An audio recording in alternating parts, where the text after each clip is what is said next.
con todos los presentes. Bienvenidos al webinar titulado La precalificación como fase de selección entre la negociación y el diálogo competitivo.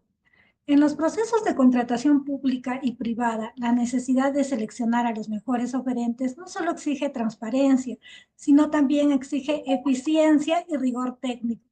En este contexto, la precalificación se presenta como una etapa clave dentro de los procedimientos de selección al actuar como un filtro estratégico que permite identificar a los candidatos que realmente cuentan con las capacidades necesarias para participar en las fases posteriores.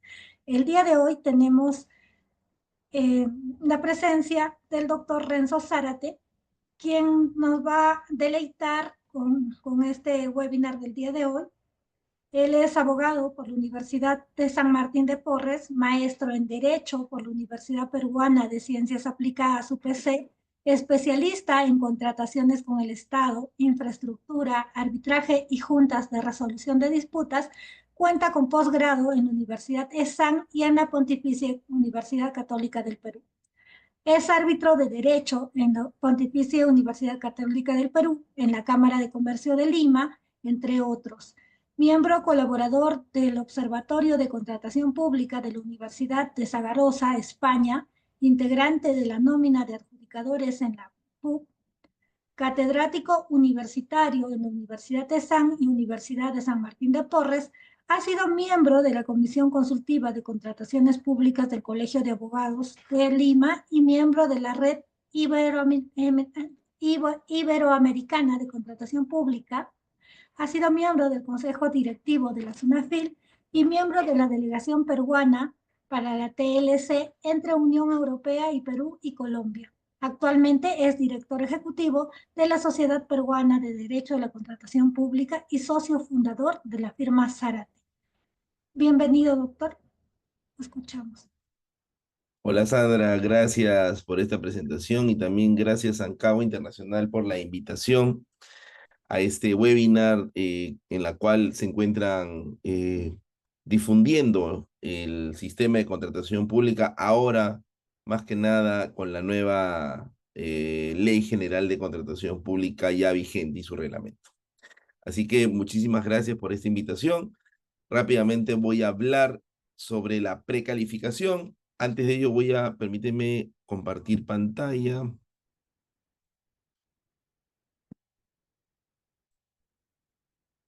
Sí, sí lo pueden ver, ¿no? Sí se puede ver, doctor. Perfecto.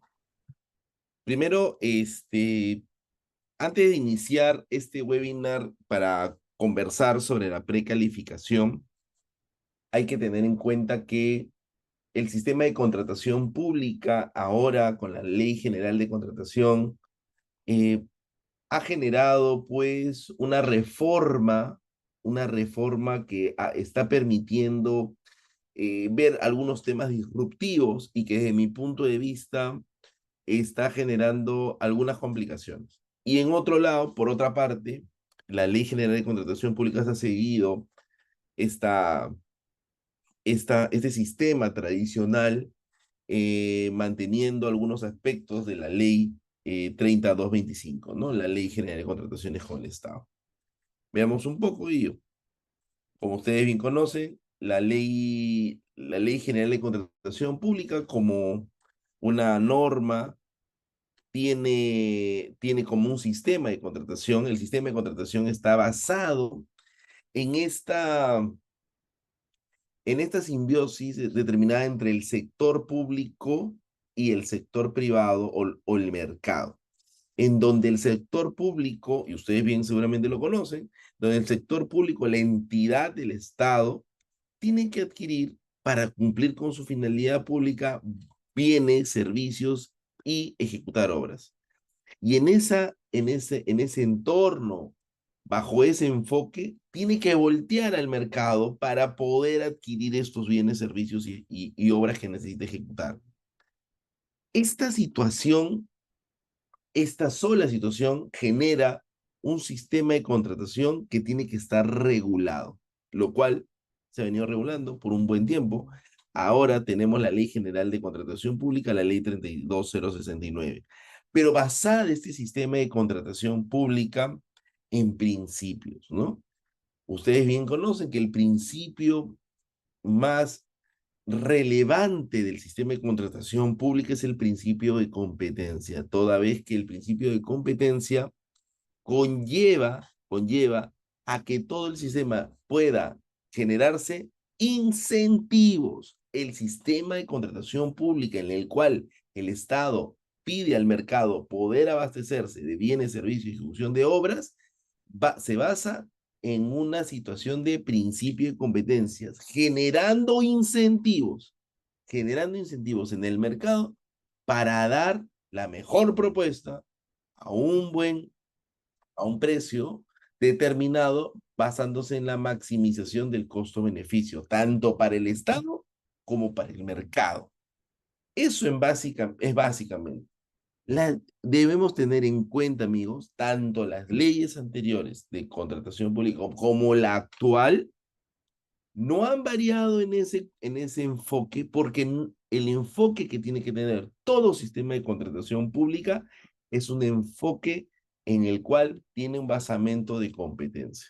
Más allá del enfoque podamos darle administrativista, contractualista, que la teoría nos presenta, el enfoque que tiene un sistema de contratación pública acá en el Perú y en cualquier, y en el sistema comparativo, es decir, en las normas comparadas o en el derecho comparado, es que tiene que tener incentivos para el mercado, para que el mercado pueda acceder al sistema público. Entonces, esta simbiosis que estamos viendo es entre el sector público y el sector privado, en la cual se dan bienes y servicios con un intercambio. Sin embargo, este sistema debería incluir adicionalmente o debemos tener una visión del que el sistema de contratación pública no debe ser bilateral, público-privado. El privado le vende al público, el público cumple obligaciones. Porque este sistema de contratación tiene un actor adicional y este actor es denominado el ciudadano. El ciudadano es un actor principal en este sistema de contratación pública, toda vez que el ciudadano es el que va a recibir esos beneficios de esa adquisición. Si yo soy el Ministerio de Cultura o yo soy el Ministerio de Educación, construyo un colegio, no es para el mismo ministerio, es para otorgar esa, ese colegio en beneficio de los alumnos, en beneficio de los niños, en beneficio de los jóvenes. Cumple su finalidad pública. ¿Quién es un actor principal, por tanto? El ciudadano. El ciudadano es parte de ese sistema de contratación pública. Así, tenemos que en esa simbiosis en la cual existe Estado, mercado y el ciudadano con una triangulación, existe también que bajo este sistema de contratación pública hay un cumplimiento obligacional, porque evidentemente cuando yo contrato o una empresa gana la buena pro y firma el contrato, se genera un cumplimiento obligacional. Tiene que generarse un cumplimiento obligacional. ¿De parte solamente del contratista hacia el Estado? No. Ustedes bien conocen que esto no es así.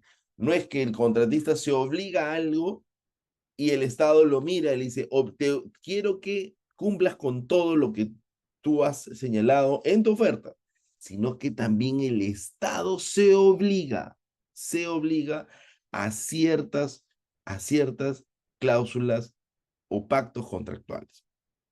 Por eso, y solamente por poner un paréntesis en este acápite, hay que tener en cuenta que el Estado se comporta en los actos preparatorios y en el proceso de selección con forma o un poder de jus imperio. Pero cuando estamos en ejecución contractual, vamos a tener una, una situación en la cual estamos ante un poder que se denomina jus gestión.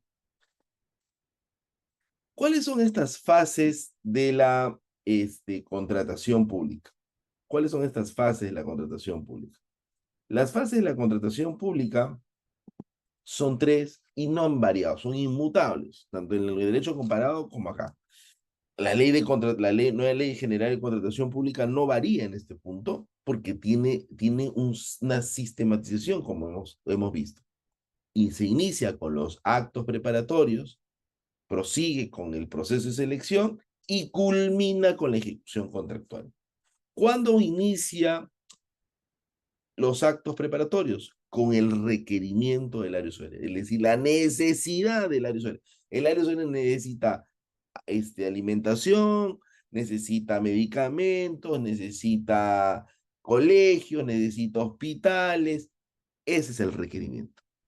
Y luego estos actos preparatorios, que significan toda la documentación, todos los actos administrativos para poder convocar, es decir, requerimiento, presupuesto, PAC, que esté dentro de mis fines, todo ello tiene que estar en tus actos preparatorios. El estudio de mercado, la indagación del mercado, la estrategia comercial.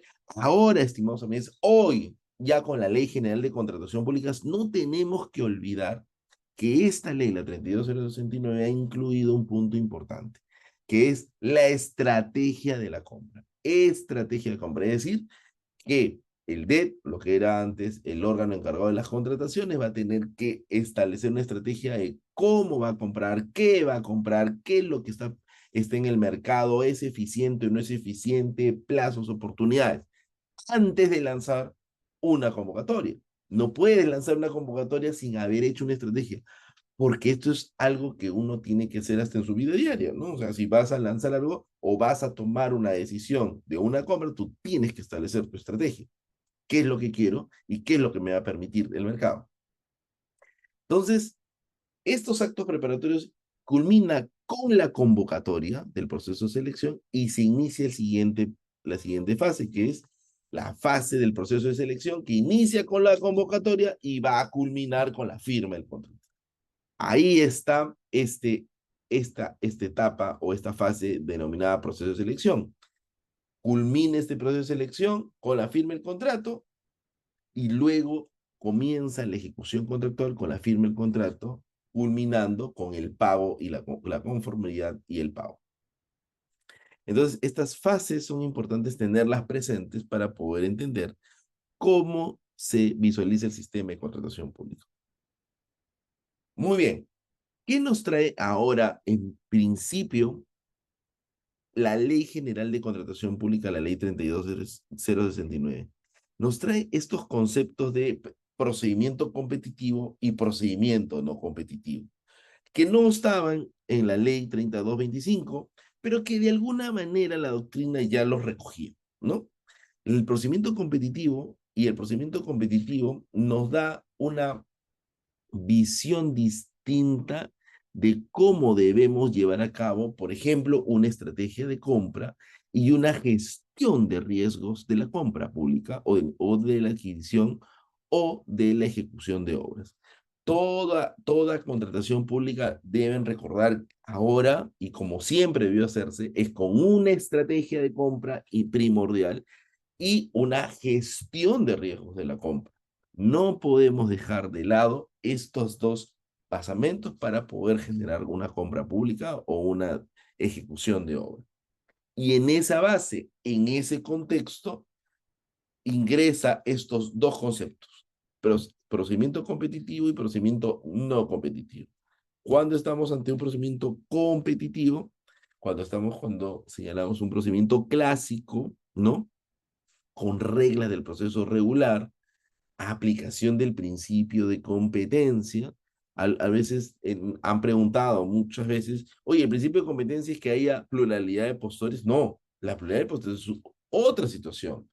Puede haber pluralidad de postores, pero evidentemente se está incumpliendo o se transgrede el principio de competencia, porque el principio de competencia está enmarcado o enfocado a la determinación del mercado.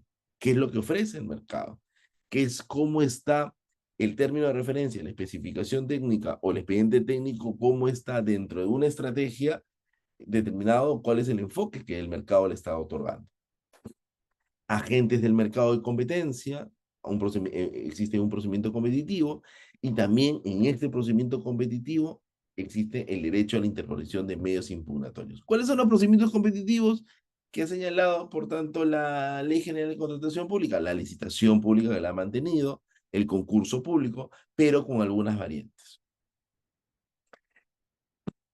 En contraposición está el procedimiento no competitivo, no competitivo.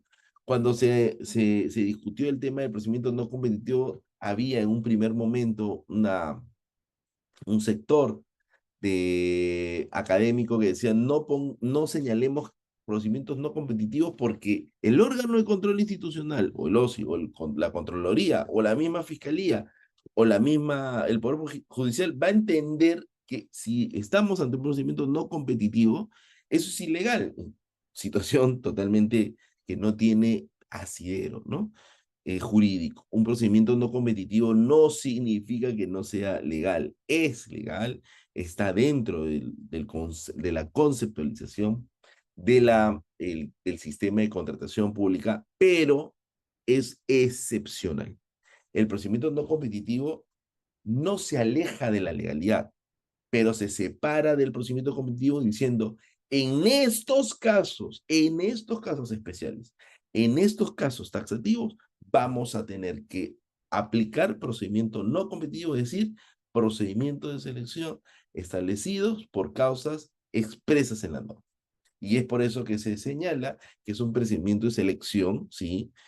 Y está referido a lo que ustedes conocen como contrataciones directas, ¿no? Que estaba en la 3225.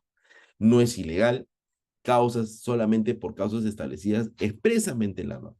Solamente hay reglas especiales de procedimientos no competitivos o de contrata.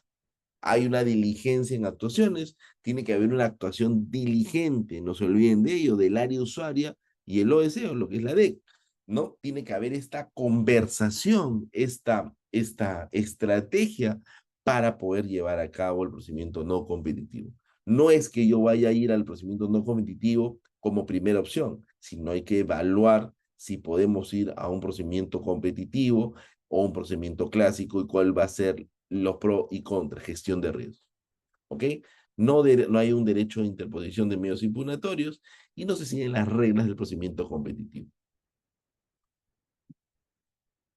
Un concepto que se ha incluido también en la Ley General de Contratación Pública, que está siendo muy discutido, es el valor por dinero en las compras públicas. ¿Por qué he discutido? Me parece que la Ley General de Contratación Pública ha hecho muy bien en incluir este concepto de valor por dinero. Y es que siempre el concepto de valor por dinero siempre se ha aplicado o se ha tenido que aplicar. Y es un concepto del derecho comparado, no es un concepto nuevo, no es un concepto novedoso, no es un concepto que nosotros hemos inventado. Es un concepto que el derecho comparado respecto de las compras públicas ya se venía aplicando. ¿Qué es este sistema, perdón, este concepto de valor por dinero? Está determinado porque las entidades tienen que maximizar el valor de lo que obtienen en cada contratación, en términos de eficiencia, eficacia y economía. Es decir, cada vez que una entidad pública adquiere un bien, servicio o ejecuta una obra, tiene que maximizar el valor de lo que se ha adquirido.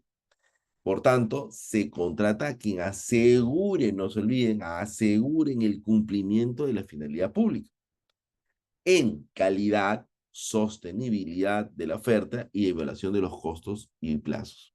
Importante tenerlo en cuenta, amigos, porque esto está determinado por valor por dinero. Este aseguramiento que yo tengo que tener como entidad pública de que lo que he adquirido sea de calidad, de sostenibilidad en la oferta y la evaluación de los costos y plazos. Por tanto, el valor por dinero podemos entender que no es el dinero, perdón, el valor por dinero tiene que tener como principio que el precio no es un factor, no es un factor importante ni es un factor relevante, sino que es un factor importante y relevante dentro de un sistema de eficiencia y eficacia. ¿Qué significa esto? Que el valor por dinero, el precio es importante, sí, claro, es un factor relevante, es un factor primordial. El precio, por supuesto que sí, tiene que ser el precio un factor de evaluación importante y relevante. Tiene que serlo, porque hay que cuidar los recursos del Estado. Sin embargo, el precio no puede ser el único o el más importante dentro de un sistema de valor por dinero, porque lo que yo quiero es asegurar la compra, la maximización de la compra. Y la maximización del costo-beneficio de la compra no puede ser únicamente el precio, sino también la calidad y la oportunidad en la compra. ¿Qué significa esto en buen cristiano? Significa que si, por ejemplo, ustedes van a comprar un producto o un bien, ustedes van a ver el precio, ustedes van a ver el precio, ¿no? Si ustedes van a comprarse, no sé, una hamburguesa y la hamburguesa, hay diferentes tipos de hamburguesa y diferentes precios, ustedes van a preferir el que tenga el mejor precio en el mercado, pero que también le ofrezca ¿qué? Ustedes lo hacen a cada momento. Calidad y oportunidad, que me lo entreguen en el momento que, en el plazo que hemos convenido. Yo no solamente digo, ok, dame el bien, sea la hamburguesa, sea los relojes, sea una casa, un carro, cualquier bien o servicio. No me importa, no me importa la calidad y la oportunidad. Solamente dame el bien o servicio más barato. Más barato. Ok, no importa la calidad, este es el más barato. Eso es así nosotros adquirimos. ¿Esa es una estrategia de compra? Evidentemente que no. Ustedes van a adquirir un bien o servicio que tenga el mejor precio, pero que también tenga la calidad, ¿no? Comienzo a hacer balances. Y esa visión tiene que tener el Estado. No solamente adquirir bienes y servicios al menor precio, sino que también incluyan la calidad en el factor de evaluación y la oportunidad. Claro, eso es fácil decirlo. Lo que estoy diciendo es súper fácil decirlo.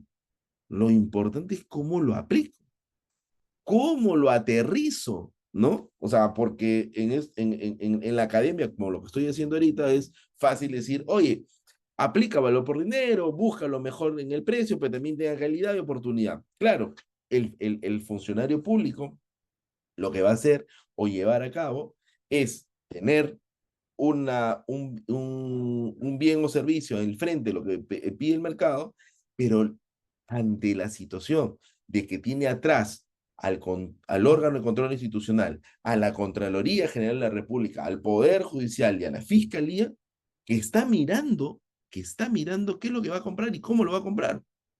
Porque seguramente si compra un bien o servicio, ejecuta una obra con mayor precio respecto de otro, porque está buscando oportunidad y calidad, evidentemente le van a iniciar un procedimiento o le va a llegar su informe de control. ¿Me dejo entender? Entonces, ¿qué genera el incentivo? Ah, ¿sabes qué? Yo prefiero comprar el menor precio.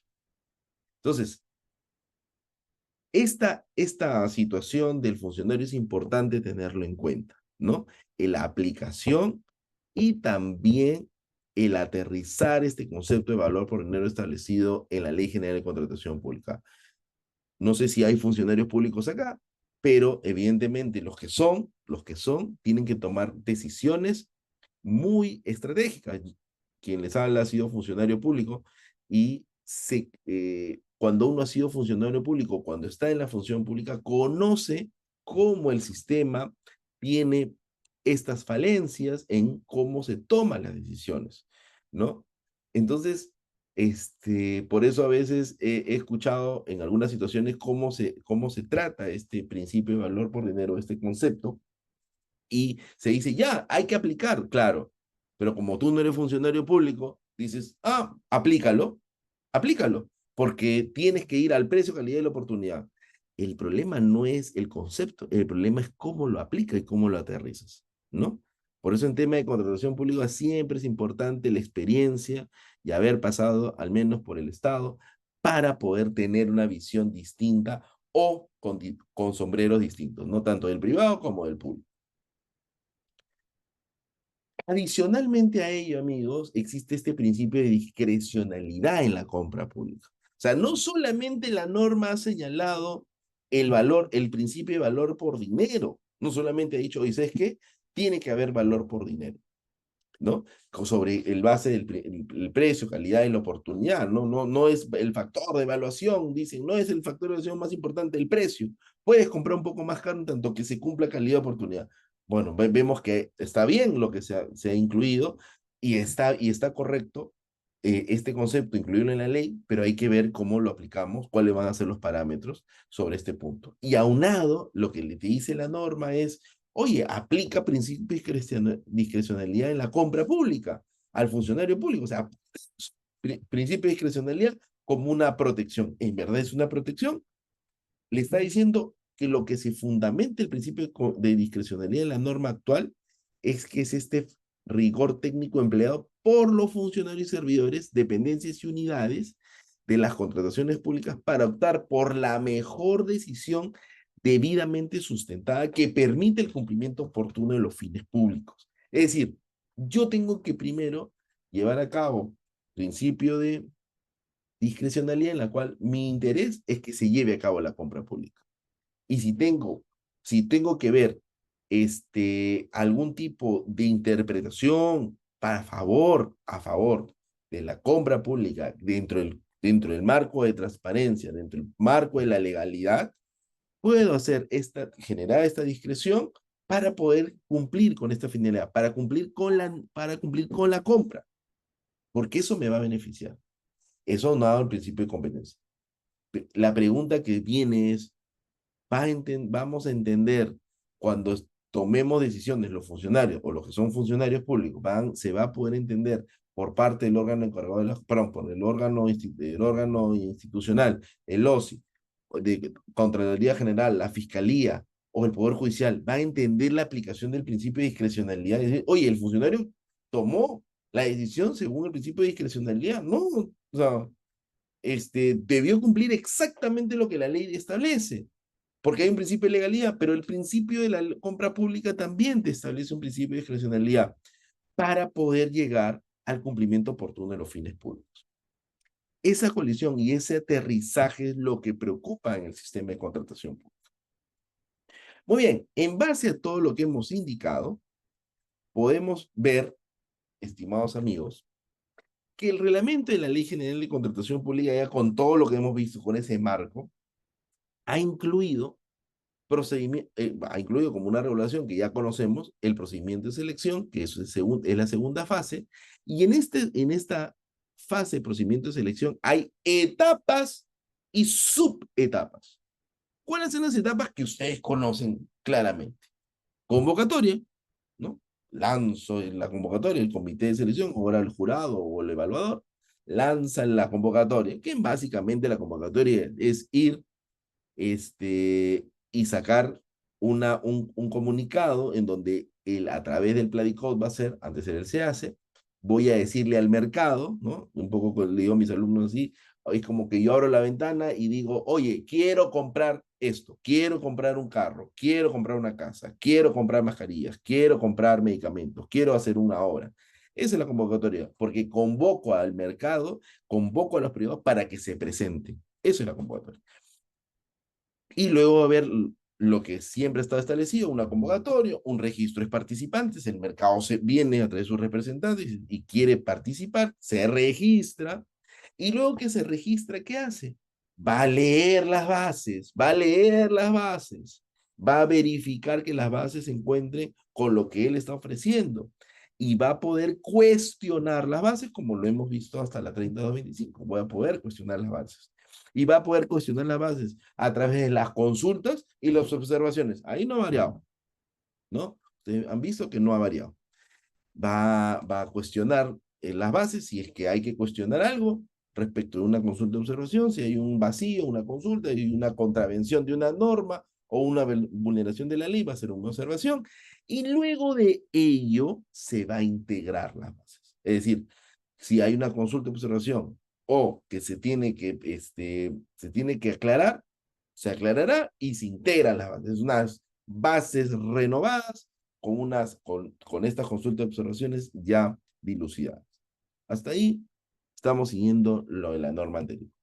Sin embargo, hay una etapa que se ha incluido, que es la etapa de precalificación, que en verdad no es una etapa nueva.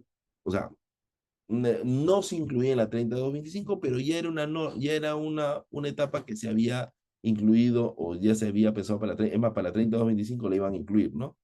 Y ello estaba ya visualizado para que se apliquen en la anterior norma. No llegó a poder incluirse y ahora con la 32069 tenemos nuevamente la precalificación. Esta precalificación se incluyó como etapa y tiene dos subetapas. La propia precalificación, el diálogo competitivo y la negociación. Y luego de ello vamos a tener la evaluación de las ofertas técnicas y económicas, la adjudicación y el otorgamiento de la buena. Muy bien. Ante este hecho, ¿qué estamos viendo? Que en la evaluación con precalificación, la presentación de ofertas se realiza en más de una fase, conforme a lo siguiente, dice la norma. Fase inicial, presentación de ofertas de precalificación, las cuales incluyen la documentación para la admisión de ofertas y aquella correspondiente a los requisitos de calificación. Entonces, en buen cristiano, ¿qué significa la precalificación? Es pasar un filtro. Filtro, tengo que pasar el filtro. Si ya el proceso de selección señala que es un proceso de selección con precalificación, significa que todos los postores van a tener que pasar por un filtro. Y los que queden después del filtro, van a tener que presentar sus ofertas. Filtro. En buen cristiano, la precalificación, o sea, precalifico, antes de calificar mi oferta, te precalifico. ¿Quién tengo que hacer una discriminación de lo mejor para poder dentro de eso elegir? Por tanto, es un filtro. Y hemos visto la fase inicial y ahí viene la fase de precalificación. ¿Cuándo estamos en fase de precalificación? Cuando estamos en la presentación de ofertas definitivas. Yo presento mi oferta. O sea, ya pasé la fase y ya puedo presentar mis ofertas definitivas por parte de los postores precalificados, o sea, los postores filtrados en la fase inicial, respecto de las cuales se realiza la evaluación técnica y la evaluación económica. ¿Ok?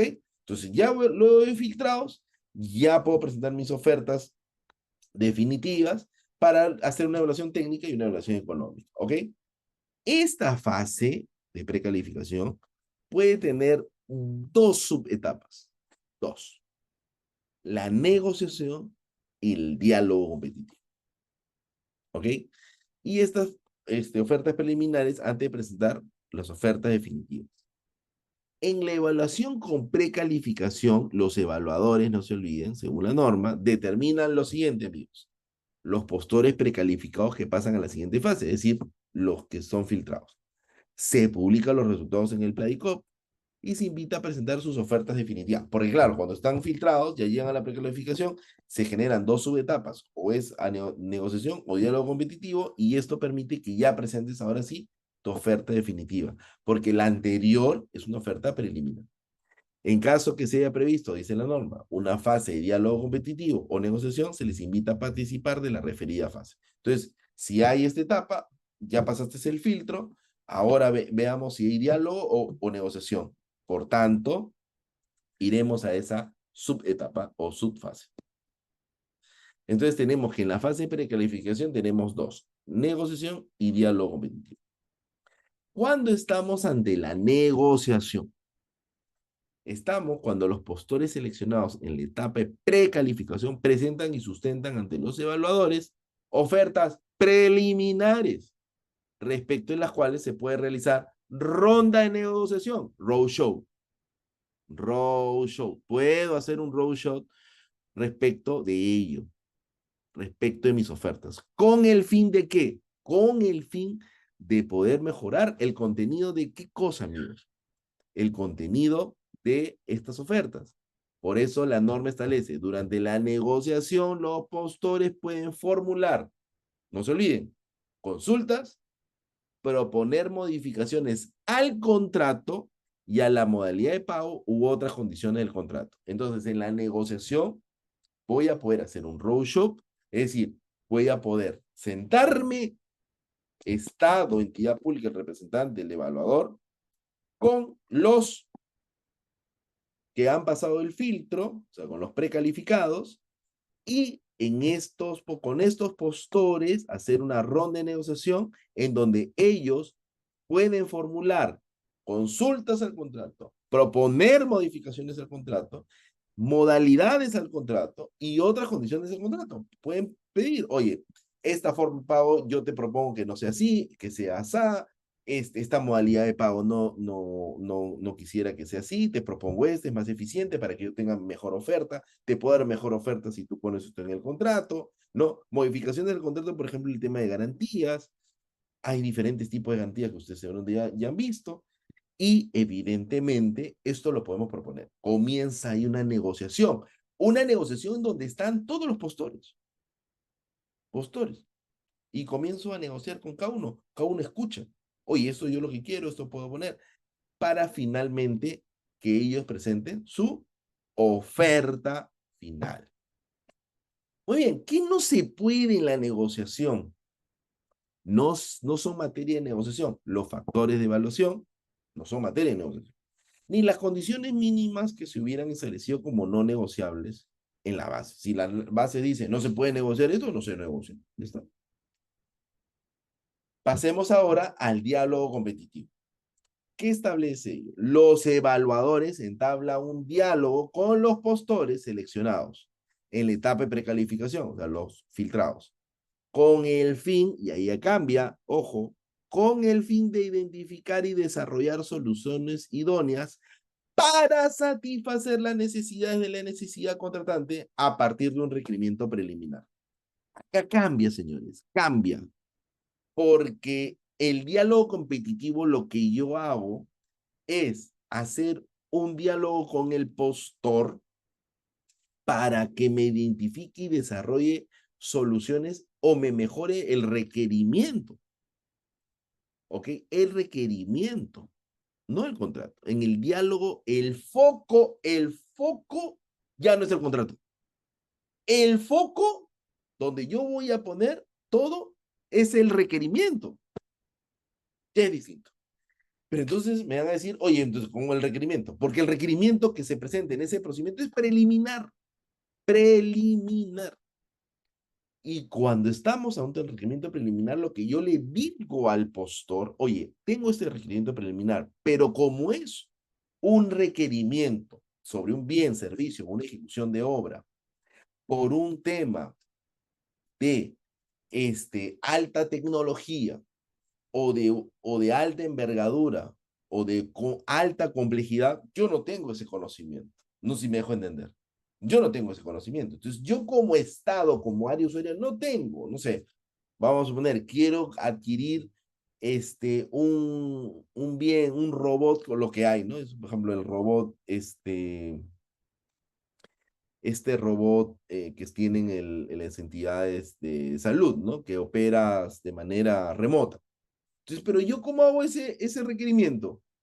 Si yo no lo conozco, podré sacar un requerimiento preliminar, pero a través del diálogo competitivo, llamo a los postores precalificados ya filtrados y le digo, oye, identifiquemos cuáles serían las mejores soluciones idóneas o cómo incluyo más especificaciones o cómo armo este requerimiento a base de tu experiencia. Pero ojo, este diálogo o esta conversación ya no es como el roadshow de la negociación, sino que voy a poder dialogar de manera bilateral con cada postor. Porque evidentemente, si yo soy el postor y yo tengo mi know-how, no quiero que el otro lo sepa. Porque en la negociación hay un tema de negociación respecto al contrato. Pero yo darle mi know-how a, a la competencia, te podré ayudar a ti como entidad pública para que modifiques o reformes o des soluciones idóneas a tu requerimiento. Porque porque yo conozco el mercado, conozco el producto, pero no quiero darle la solución al otro, porque el otro podría dar una ventaja competitiva. Entonces, esta, esta conversación es bilateral, ¿no? Y por eso la norma establece que no puede haber estas filtraciones de información, ¿ok? Este, en el transcurso de este diálogo, dice la norma, se debaten. ¿Qué se debate? Los aspectos del requerimiento preliminar con los postores para obtener la mejor solución a la necesidad de la entidad contratante. Y segundo, el objetivo del diálogo es obtener un requerimiento definitivo. La norma ya lo establece y dice, yo quiero tener un requerimiento definitivo a partir de rondas realizadas. Muy bien. ¿Dónde están estos procedimientos de precalificación, amigos?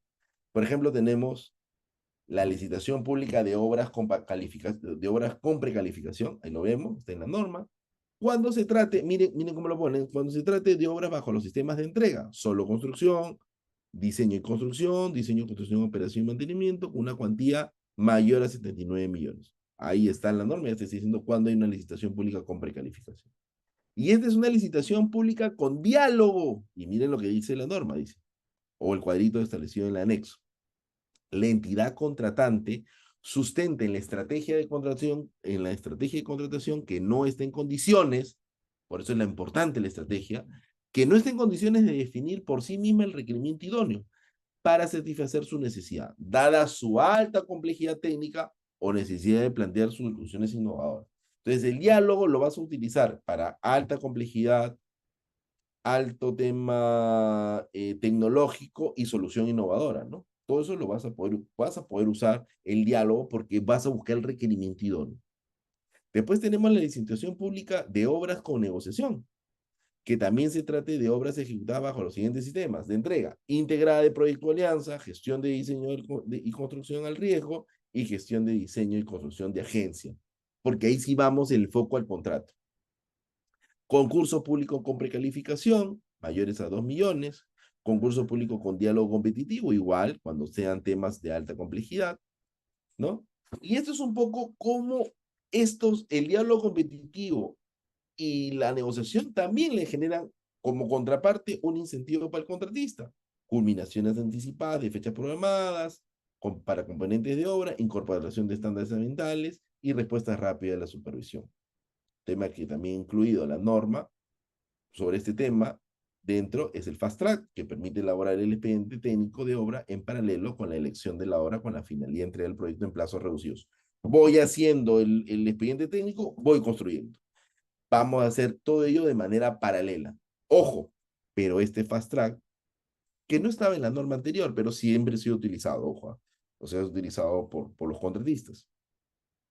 Pero este Fast Track tiene que haber una gran experiencia por parte del contratista que va a realizar. Los contratos estandarizados que ustedes conocen, que también son parte de los sistemas de procedimiento de selección, se va a utilizar el NET y el FIL, ¿no? Las garantías que él está hablando son parte también va a ser parte de la negociación como precalificación, que son el fideicomiso, la carta fianza, el contrato de seguro y la retención de pago, ¿no? Son parte pueden ser parte de esta negociación al momento de la modificación del contrato. Bueno, no quiero más molestarlos e interrumpirlos en esta mañana de este sábado de fin de semana, así que muchísimas gracias a todos ustedes, Ancagua, por la invitación y a todos ustedes por escuchar este webinar sobre la nueva Ley General de Contratación Pública y la precalificación del procedimiento de selección. Muchas gracias, amigos.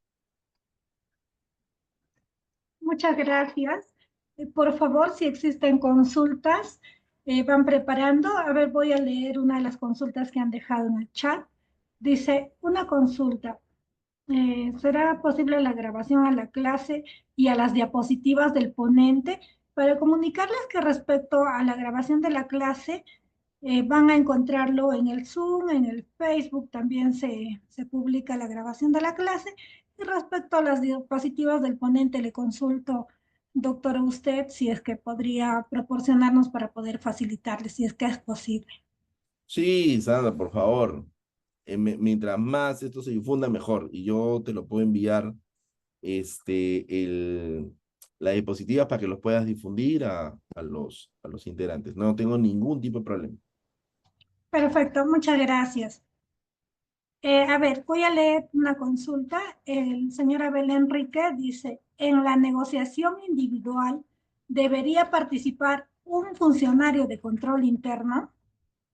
Lo voy a volver a leer. En la negociación individual debería participar un funcionario de control interno.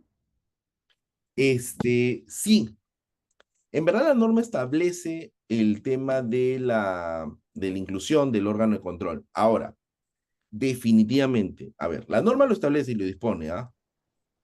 Pero si no lo hiciera, yo de funcionario incluiría, pediría dos cosas, amigos. Yo de funcionario diría, oye, esto lo voy a hacer a través del control concurrente o control simultáneo, en base a la ley de control. E incluiría también al funcionario, al órgano de control, definitivamente, porque el gran problema, amigos, y vuelvo a repetir, en tema de valor por dinero, en tema del principio de discrecionalidad, tenemos al diálogo competitivo y a la negociación, pero evidentemente esos roadshow y esta conversación bilateral va a ser cuestionada. O sea, es evidente que va a ser cuestionada porque va a haber un fiscal, poder judicial, órgano de control institucional, Contraloría, que va a decir, acá hay algo raro. Porque cuando yo tome la decisión de llevar a cabo el diálogo o la negociación, va a decir, ¿por qué tomaste esa decisión? ¿Qué hubo detrás? Siempre lo va a ver. Por eso, por ejemplo, ahora se está incluyendo los contratos estandarizados, NET y FIDI. ¿Quién va a definir que sea un NET o un FIDI? Los funcionarios. Las condiciones. Va a haber también mucha controversia en ese punto. El tema es cómo aterrizamos y damos seguridad para que esto fluya. La norma tiene temas disruptivos, pero también tiene que ver seguridad en el sistema, porque si no, todo va a ser cuestionado. Y esto es un punto importante que se tiene que tomar en cuenta, que nadie lo dice. Se los vuelvo a repetir. No solamente es parte del sistema de contratación el mercado y el Estado y el ciudadano, sino también hay que incluir actores. ¿Cuáles son estos actores que tenemos que incluir? Fiscalía, Contraloría y Poder Judicial. Porque si nosotros estamos hablando de concepto de valor por dinero, concepto de negociación, de diálogo competitivo, contratos estandarizados, contratos net, contratos fee, G2G, todo lo podemos hablar, podemos hacer mil de capacitaciones, pero si el control, el órgano de control, a través de los OSIS, o la fiscalía, o la policía, o el Poder Judicial, no conocen estos conceptos, o no se les incluye para que todos hablemos el mismo idioma, entonces todo el mundo va a disparar y el funcionario va a hacer lo que va a tener que hacer lo mínimo necesario, o no firmar o hacer lo mínimo necesario. Entonces, todo lo que avanzamos en compra pública no va a tener valor, porque lo vamos a dejar porque va a haber un temor de decir, oye, ¿qué va a pensar la fiscalía? Si no entiende una explicación de negociación?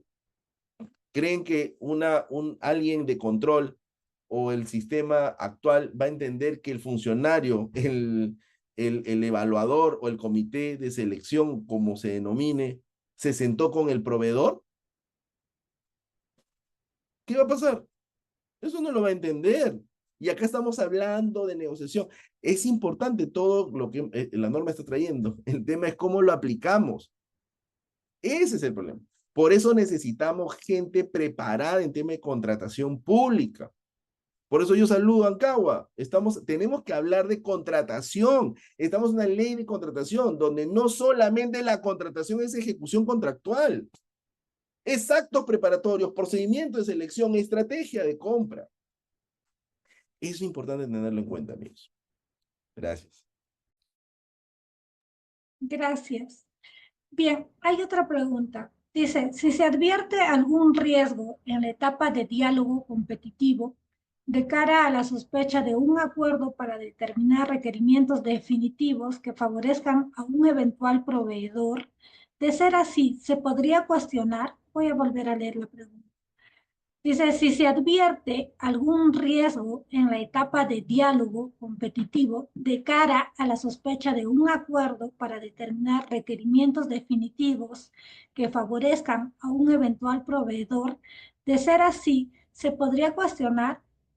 Sí, claro, se puede cuestionar. Por eso yo señalo que este tema, en el tema de diálogo y de negociación dentro de la precalificación, es un tema que tiene que estar el órgano de control y también integridad. Las entidades tienen las oficinas de integridad, deberían estar ahí y tenemos que tener a evaluadores, jurados o comités altamente especializados. Hemos visto, estimados amigos, que el OCE sacó un informe que los funcionarios públicos que en su gran mayoría que están en el OEC tienen, no sé si la gran mayoría, pero una gran cantidad, solamente tienen conocimientos básicos de contratación. Y eso es preocupante. Y no es que sean malos funcionarios, son buenos funcionarios, muchos, muchísimos son muy buenos funcionarios, pero hay que seguir capacitando y hay que seguir promoviendo y hay que seguir difundiendo. ¿No? Y hay que, si hay una situación si hay una situación en contra de este tema o va en contra de la integridad, hay que denunciarlo inmediatamente, ¿no? Bien, hay otra pregunta. Dice, en ese sentido de la pregunta anterior, ¿podría ser cuestionado por negociación incompatible? Vuelvo a leer. En ese sentido de la pregunta anterior, ¿podría ser cuestionado por negociación incompatible? A ver, yo soy abogado, pero yo no soy penalista. ¿Ya? Así que yo entiendo que si se hubiera alguna situación que vaya contra el tema de integridad o una colusión, un acuerdo evidente, un acuerdo ilegal, ¿no? Un acuerdo ilegal, porque entre paréntesis, a veces la fiscalía entiende estos acuerdos, estas negociaciones como si fuera un acuerdo colusorio, y eso no es así, ¿no? He estado en algunas capacitaciones a fiscalía en donde algunos y gracias a Dios muy pocos, preguntaban y decían, por ejemplo, en contrataciones directas por situación de emergencia, ¿no? Decían, oye, el tal expediente de contratación directa por situación de emergencia ha regularizado, por tanto, como lo ha regularizado, todo lo que hizo esa contratación anterior es irregular. Tú decías, por Dios, ¿qué están diciendo? No, le decía, regulariza porque la norma establece que luego de la contratación te saltas los actos preparatorios y como te han saltado los actos preparatorios, tienes que regularizarlo. No es ilegal, es legal, pero la falta de concepto genera ello. Bien, gracias. Por último, hay un mensaje, dice, excelente ponencia, felicitaciones, doctor Zárate, y a los organizadores por tan interesante evento. Con eso Gracias, gracias. finalizaríamos. Gracias, Bien, Sandra, y gracias, Ancagua, y gracias a todos ustedes y gracias a los participantes. La verdad que ha sido un gusto de hablar de contratación pública. Hay que seguir capacitándonos, cada uno, los que conocemos, los que no conocemos, igual tenemos que seguir capacitándonos, ir siguiendo, leyendo la norma para poder mejorar. Muchas gracias a todos ustedes. bien. Muchas gracias, doctor, por semejante ponencia. Muy agradable haberle escuchado el día de hoy. Gracias también a los asistentes que se han dado el tiempo el día de hoy, un sábado por la mañana. Asimismo, les invito a seguir asistiendo de los webinars que ANCAGUA organiza cada sábado. Asimismo, el día sábado 3 de mayo también tenemos el webinar a las 9 de la mañana. Eh, Gracias, hasta el próximo sábado.